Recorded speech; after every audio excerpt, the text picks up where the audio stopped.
हमारे किश्तवाड़ के बेटे, हमारे जम्मू कश्मीर की आन बान शान नेता प्रतिपक्ष आदरणीय सुनील शर्मा जी, हमारे किश्तवाड़ के जिला प्रधान आदरणीय रवि जी, हमारे इंदरवाल क्षेत्र से जुझारू नेता तारक कीन साहब, प्रदीप परिहार जी, अन्य भी सभी लोग यहाँ पे उपस्थित माताएं, बहनें, युवा और पार्टी के सभी कार्यकर्ता, आप सब लोग आए और इस धरने में शिरकत किया, इसके लिए आप सभी का बहुत बहुत धन्यवाद, बहुत बहुत आभार।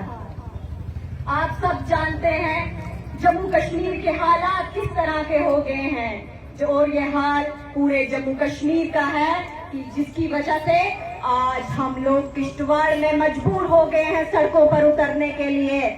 इस निकम्मी सरकार ने किश्तवाड़ की जो हालात कर दी है, आज किश्तवाड़ नहीं कूड़ादान लग रहा है। आपने देखा ही होगा जगह जगह कूड़े के ढेर पड़े हुए हैं, लेकिन उमर साहब की निकम्मी सरकार गूंगी बहरी अंधी हो चुकी है, जिन्हें ना तो कुछ दिखाई देता है, ना तो कुछ सुनाई देता है और ना ही कुछ कहा जाता है। आप बताओ भला, लोग सरकार चुनते हैं, विधायक चुनते हैं, चीफ मिनिस्टर चुनते हैं, क्या इस दिन के लिए चुन के लाते हैं उन सब लोगों को कि हम सब लोग सड़कों पे आकर बैठे, हम सब लोग धरना प्रदर्शन करें? लेकिन इस सरकार ने हर डिपार्टमेंट को मजबूर कर दिया है। अपने प्रोटोकॉल में थोड़ी सी कमी क्या आ गई, उमर साहब प्राइम मिनिस्टर से कह रहे हैं मेरा डिमोशन हो गया, मेरा वीआईपी प्रोटोकॉल डाउन हो गया, लेकिन क्या हाल है यूटी का ये उनको दिखाई ही नहीं देता। पता नहीं कौन सी आंख मिचोली वो खेल रहे हैं और इस आंख मिचोली में जम्मू कश्मीर के लोग किस तरह पिस रहे हैं, ये उमर साहब को नहीं दिखाई देगा। भला दिखाई क्यों देगा, सुनाई क्यों देगा? जब वो गरीब आवाम के बीच में रहेंगे, जब वो गरीब लोगों के बीच में रहेंगे, तब उन्हें पता चलेगा यहाँ की सड़कों का क्या हाल है, यहाँ की पानी की क्या समस्याएं हैं। लेकिन वो तो बिजी है। अरे भाई कहाँ बिजी है, जरा पूछो कहाँ बिजी है? घूमने फिरने में बिजी है।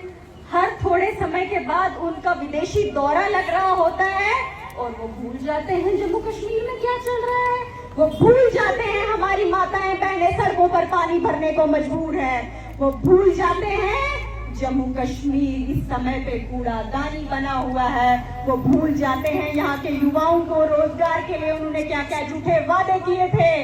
वो भूल जाते हैं उन्होंने 1 लाख नौकरियों का जो वादा किया था वो भी नहीं निभाया। अगर उन्हें वादे निभाने ही नहीं थे, अगर उन्हें वादा खिलाफी करनी ही थी, तो वो सरकार में क्यों बैठे हैं?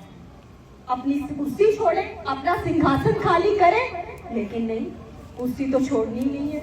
बहुत प्रेम है कुर्सी से। भला कुर्सी चली गई तो वीआईपी प्रोटोकॉल भी नहीं रहेगा और ये विदेशी दौरे कैसे चलेंगे? लेकिन उमर साहब ये भूल चुके हैं कि जो जनता कुर्सी पे बिठाना जानती है वो कुर्सी से उतारना भी जानती है। आज उनकी पार्टी के कुछ लोग बड़ी बयानबाजियां कर रहे हैं कि ब्लैकमेलिंग करेंगे तो हमें पूछिए। आप बताइए भला, आपकी पार्टी का कोई सरबराह होता है, वो किस लिए होता है? वो ब्लैकमेलरों को प्रमोट करने के लिए होता है। और उमर साहब ने इस स्टेटमेंट का भी मजाक बना दिया। कौन सा सर्कस का खेल रचा के रखा है इन्होंने?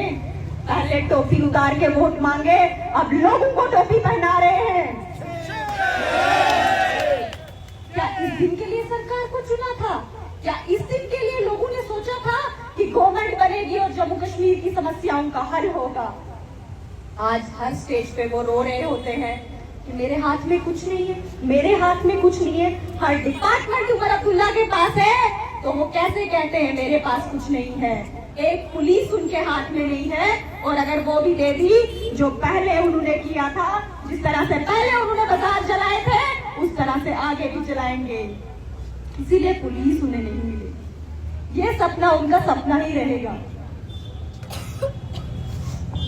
आज आप सबके माध्यम से मैं उमर साहब की सरकार को वार्न करती हूँ कि जल्दी से जल्दी अपनी आंखें खोले, नहीं तो ये जनता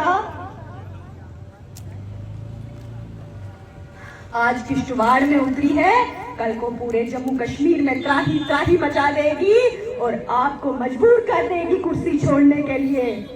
इतना ही कहूंगी। धन्यवाद। जय हिंद, जय भारत।